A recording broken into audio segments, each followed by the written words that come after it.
Hello students, in our today's lecture we will discuss the remaining part of the lesson on saying please, written by A.G. Gardiner. Yesterday we discussed that thank you and please are such words which make our conversation with another person polite, which make us good human beings. There is no law that compels us to be polite with others, but such words and such things show that we have courtesy in us, in our behavior. So let us today begin with the same lesson on saying please.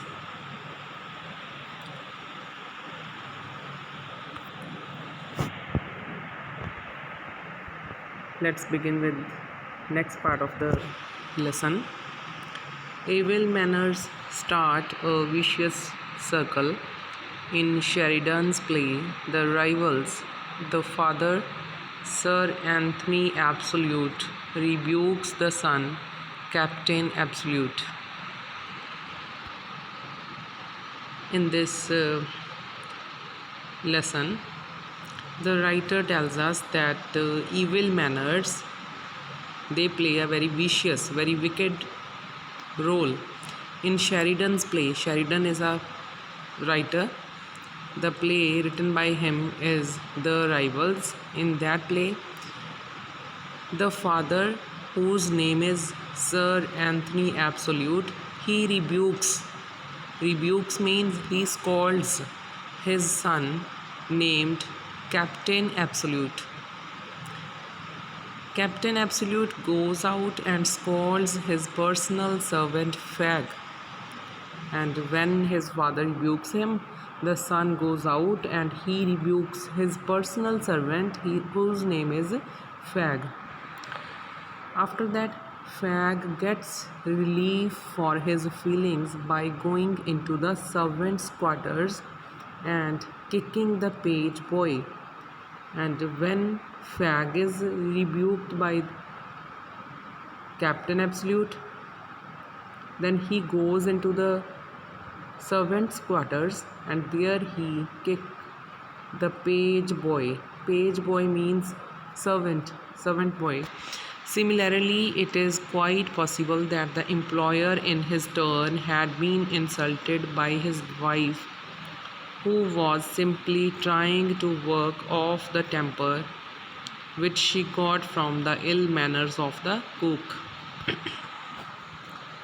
Similarly, it is quite possible that the employer means in this line the author is talking about the liftman who throws the passenger out of the lift because the passenger doesn't use the word please while asking the liftman to carry him in his lift.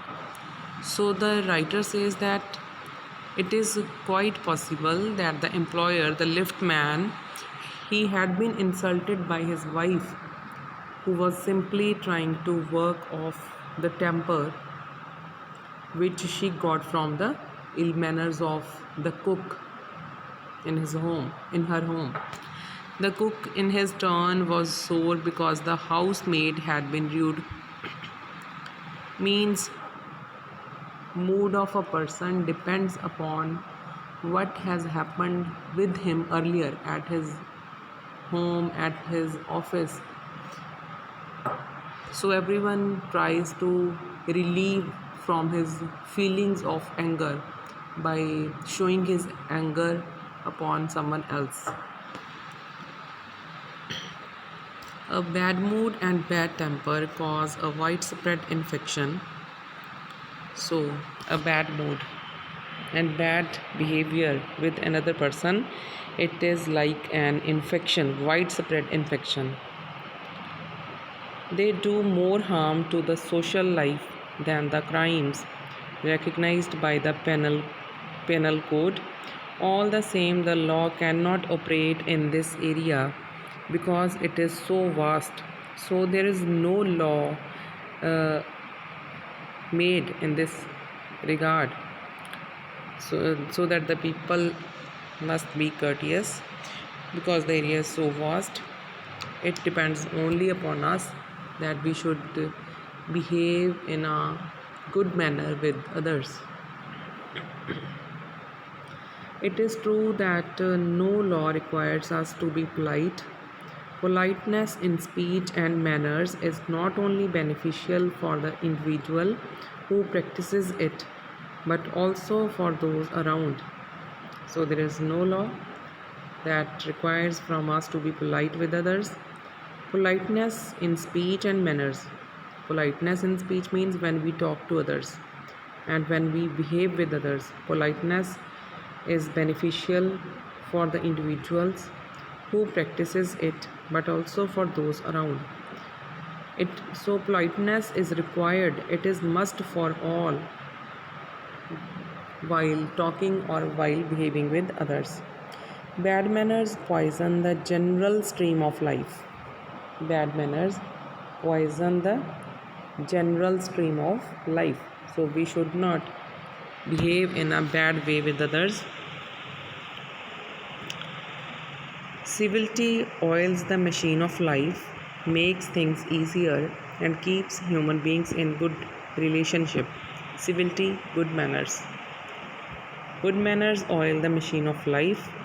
They make things easier. They make our work easier for us to do and keeps human beings in good relationship. And due to our good behavior with others, we can keep our relationship good with other human beings. It is not a social but a moral obligation. The writer pays a rich tribute to a bus conductor. With his good behavior, he spread joy around him. A polite word to an impolite person is a sweeter form of revenge than the revenge of throwing stones at him who throws a stone at you. So the writer says that to be good in our behavior with another person is not a social but it is also a moral obligation. The writer pays a rich tribute to a bus conductor with whose good behavior he spread joy around him. A polite word to an impolite person who cannot talk in a polite manner is a sweeter form of revenge than the revenge of throwing stones at him who throws a stone at you. So, when you talk in a polite way with the person having bad behavior, that person also is impressed, is influenced by your behavior. Although the law does not compel us to be polite, yet social practice requires us to be civil. Words like please and thank you do keep the machine of life in a good working order. Although the law does not compel us, law does not force us to be polite while behaving with others or while talking to others. Words like please and thank you do keep the machine of life in a good working order, but the words like please and thank you, which show our courtesy for the persons to whom we talk, they keep the machine of our life in a good working order. They teach us cooperation and we can get better work by the use of these words. The author once boarded a bus. He found that he had no money in his pocket. He was in a fix what to do. He was expecting that the conductor would call his statement an old trick. But when he told the conductor that he had forgotten to bring money with him, he accepted his explanation and gave him the ticket up to his destination. When the author asked him where he should give him the fare, his simple reply was, "Oh, you will see me someday, all right."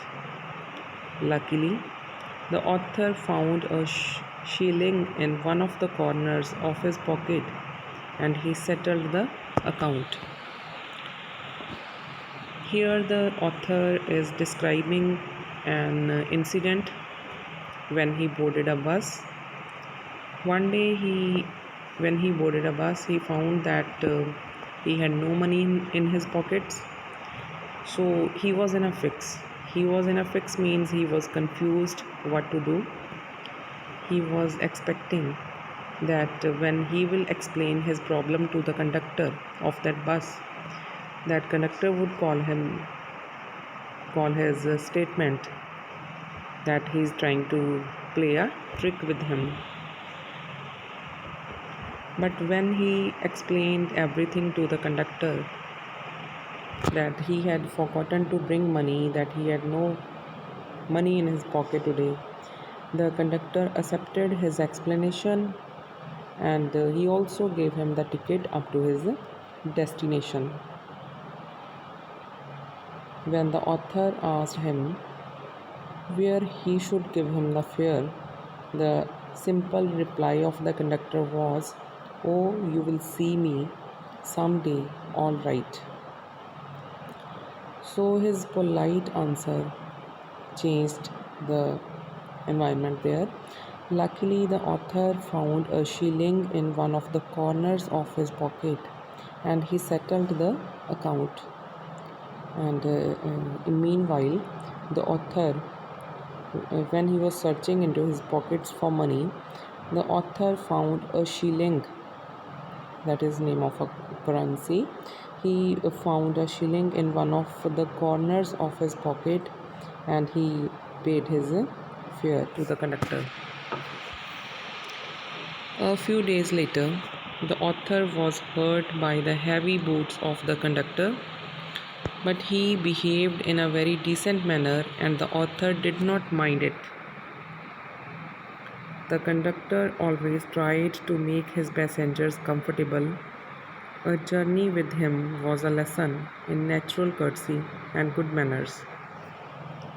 And after that incident, a few days later, the author was hurt by the heavy boots of that same conductor. In spite of making a noise, he behaved in a very decent manner, and the author did not mind because the conductor always tried to make his passengers feel comfortable in his bus. A journey with him was a lesson in natural courtesy and good manners. If we are uncivil, others also become uncivil. Means if we behave badly with others, they be- behave in a bad manner. If we show good manners, others will also behave well. A cheerful person can make the gloomiest person cheerful. A cheerful person means a person who remains happy at all times. Such a person can make the gloomiest person. Gloomiest person means the sad person. A person who is happy, he can even change the mood of a person who is feeling sad at that time.